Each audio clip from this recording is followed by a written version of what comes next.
Halo pecinta India, dimanapun kalian berada, semoga dalam keadaan sehat dan dalam lindungan Allah Subhanahu wa Ta'ala.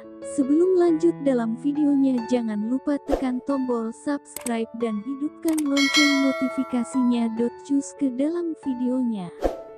Kunal dan Nandini tertidur ketika masih melakukan panggilan telepon. Keesokan paginya, Mauli menemukan Kunal di atas kursi goyang yang dia tiduri. Dia memperbaiki posturnya dengan hati-hati, tetapi mundur ketika dia melihat panggilan Nandini masih menyala setelah 7 jam. Kunal datang untuk menemui Nandini dengan mawar dan meminta maaf karena tidak bisa datang dalam 2 hari terakhir. Nandini memahami bahwa Yamini adalah tanggung jawab dan dia membutuhkannya untuk saat ini. Kunal mengatakan besok adalah Asmi. Dia berjanji pada Nandini untuk berada di sana. Mereka akan merayakan Yasmi pertama mereka bersama. Keesokan harinya, Mauli melayani anak-anak dengan makanan.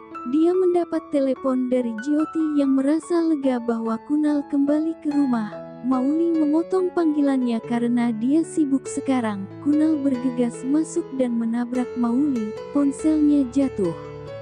Keduanya membungkuk untuk mengambilnya.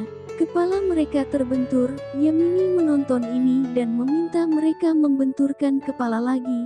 Kalau tidak itu pertanda buruk. Mauli menutup matanya. Kunal dengan enggan menundukkan kepalanya dengan Mauli. Yamini tertawa bahwa dirinya bersenang-senang membodohi mereka berdua. Itu bukan pertanda buruk tapi simbol cinta. Di sisi lain Nandini sedang memasak. Pendeta tiba untuk puja. Mauli melayani anak-anak dengan penuh semangat. Seorang anak laki-laki meminta Jana. Mauli memanggil Kunal sebagai Jana dan memintanya untuk mengambil Jana. Mauli merasa canggung seketika, lalu pergi untuk mengambil Jana sendiri. Pramila memberitahu Yamini bahwa ia selalu berdoa kepada Tuhan agar pasangan Kunal dan Mauli tetap bersama. Yamini mengatakan kadang-kadang doa dijawab, dia harus terus berdoa untuk mereka. Mauli dan Kunal membagikan hadiah di antara anak-anak. Salah satu gadis itu menuntut ciuman di pipinya dari mereka berdua bersama. Mauli dan Kunal gugup anak itu bercanda dan membungkuk saat mereka bergerak maju. Mereka bertepuk tangan dan senang. Mauli meminta Radhika untuk mengantar anak-anak keluar. Kunal mendapat telepon dari Nandini. Yamini mendengarkan Kunal berbicara kepada Nandini bahwa dia sudah selesai di sini dan akan berada di sana dalam 10 menit.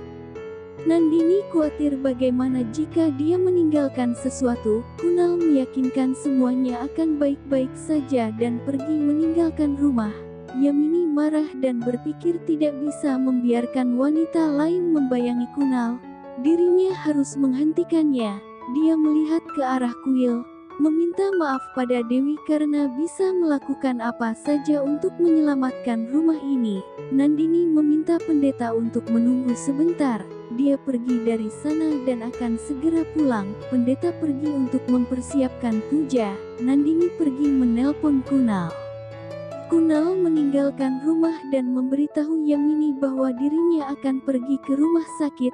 Yamini mengatakan panas di luar dan menawarkan segelas jus. Meneguk jus dari gelas, dia berbalik meninggalkan rumah tapi dia merasa pusing. Yamini berkata dirinya sudah berkata terlalu panas. Dia hanya minum jus dan harus istirahat selama 5 menit. Dia telah bekerja sejak pagi dan pasti lelah. Kunal berbaring di sofa dan tertidur. Yamini menyesal, tapi itu penting kaumah Kunal sekarang tidak bisa pergi menemui Nandini. Nandini terus nelpon Kunal dengan kesal. Yamini berpikir ini tentang rumah tangganya. Dirinya akan melakukan apa saja untuk menyelamatkan rumah ini. Pendeta kesal dan memutuskan untuk pergi. Nandini terus meminta pada pendeta agar menunggu. Tetapi pendeta yang mengatakan Kunal mungkin sibuk dengan sesuatu yang penting. Nandini berkata akan memulai puja lebih dulu dan Kunal nanti menyusul, tapi pendeta berkata mereka tidak bisa melakukan puja tanpa pasangannya karena tidak akan ada artinya. Lalu para pendeta itu pun bergegas pergi. Sekian informasi dari channel ini, terus dukung channel ini dengan cara like, comment, and subscribe. Terima